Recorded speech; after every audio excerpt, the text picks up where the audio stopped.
Maya had always been the girl with a heart that didn't quite work the way it should. Born with a congenital heart condition, she spent most of her childhood in hospitals, watching other kids run and play from behind a window. Even after surgery and years of careful monitoring, her doctors gave her strict limits. No running. No overexertion. No marathons. But when she turned 16, something in her shifted. It wasn't enough to just be alive, she wanted to live. One afternoon, while waiting for her older brother, Caleb, outside the gym, she watched a group of runners stretch and tie their shoes, chatting excitedly about an upcoming marathon. She felt something ache inside her. Something deeper than her fragile heart, a longing to test her limits. When Caleb emerged, she blurted out, "I want to run a race." He looked at her, startled. "Maya, you know what the doctor said." "I know. But I need to try. Even if it's just once." That night, they sat together researching training plans. Caleb promised he'd help her every step of the way. The next morning, they started small. She walked half a block, heart hammering in her chest, and had to rest. But she went out again the next day. And the day after that. Weeks turned into months. 1 block became 2.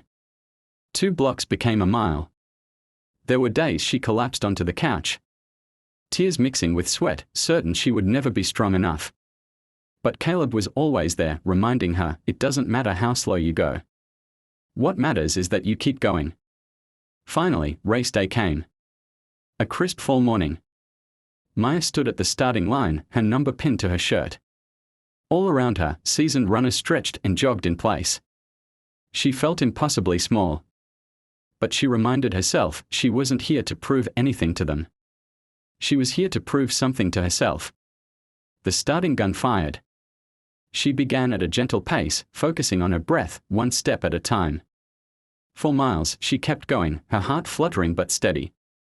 When she hit mile 20, her legs felt like lead. At mile 24, pain stabbed her chest.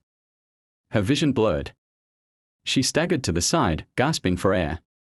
Caleb, who had been running alongside her, caught her just before she collapsed. "Maya," he whispered, panic in his voice. "You don't have to finish.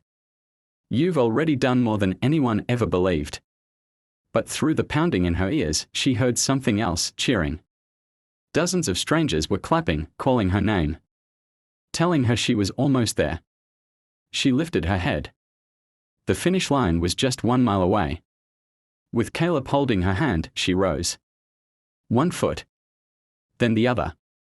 The last mile was a blur of tears, pain, and the roar of the crowd. When she finally stepped over the line, her legs gave out, but she was smiling. Lying in Caleb's arms, she whispered, "I did it." He nodded, tears in his eyes.